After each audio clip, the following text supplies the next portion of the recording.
Is your daughter a food addict? Chances are you know already because you're a mama bear and you know things like that. Because I knew. I mean, I knew, but I was kind of in denial. So You were in major denial. Yeah. So much denial, you let me gain 160 pounds, like almost some people overnight. think that moms like me should have been arrested. Actually, we've gotten comments like that before. You should have been taken to check child protected. What is it? Childhood. Child Protective Services? Yeah. I actually disagree. I think they should have put the teachers, therapists, and doctors who told me that being morbidly obese was perfectly fine and healthy. They should have put those people in prison. And they should put people who give Ozempic to little children in prison as well. But that's besides the point, right? We noticed that 79.2% of you are not subscribed. So if you're not subscribed, what are you doing? Come subscribe. We give you 5 days a week of free weight loss advice. And I mean, come on.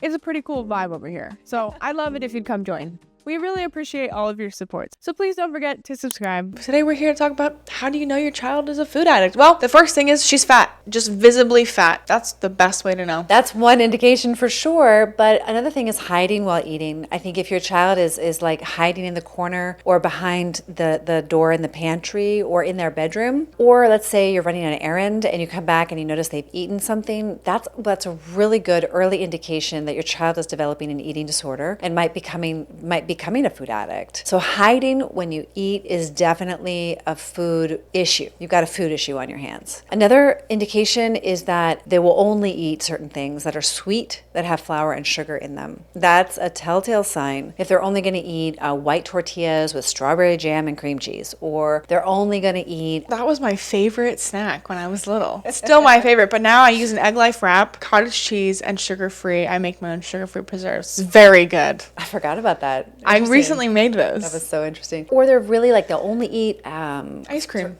Yeah, exactly. So when they get like super picky, I mean, all kids are picky, but when they're only going to eat the foods that have flour and sugar and that are ultra processed, then what's happening is their taste buds are getting hijacked by the ultra processed foods through their gut microbes. So they're changing the biology of their body and the microbiology of their body, and then you have a change in their brain chemistry. So you have to absolutely get rid of the flour and sugar. But this video isn't about that. This video is about how do I know if my daughter or my child is a food addict?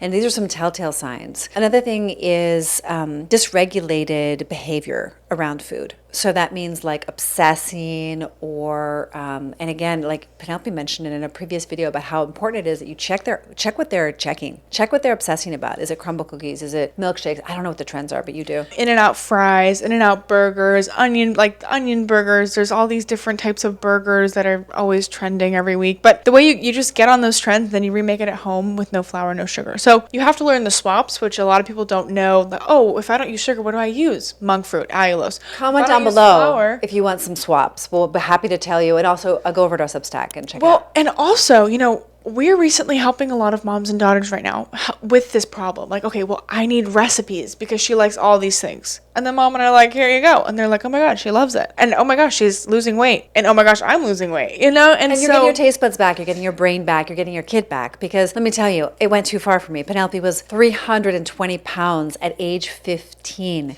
And I saved my life by making my favorite junk food at home. Yeah, and she's lost 160 pounds all naturally with no loose skin. And let me tell you, parents, moms, it is not Ozempic. Ozempic is not going to help. It's going to make things worse. There are no long-term studies that are long enough for my satisfaction on the development of your child, especially their fertility on these drugs. These are dangerous drugs and they are not the answer. But it is going to require something of you. And some people say, well, that's an anti-feminist way to think. And I'm going to say, no, it's not. You're responsible for your child. You brought them into the world and you have to ensure that they're healthy and safe. Bottom line.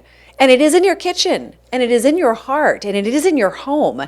And if your child got blindsided, like I got blindsided by the algorithm, by body positivity, by the glorification of gluttony and junk food, that's on you. You've got to turn this ship around. And I'm here to tell you it's possible, which is great, but you are going to have to create some new boundaries in 2026, and I have faith in you. And if you need help, reach out to us. We're here for you. Don't forget to like this video, share this with someone that you love who could really use this advice. Comment down below, and we will see you all the time.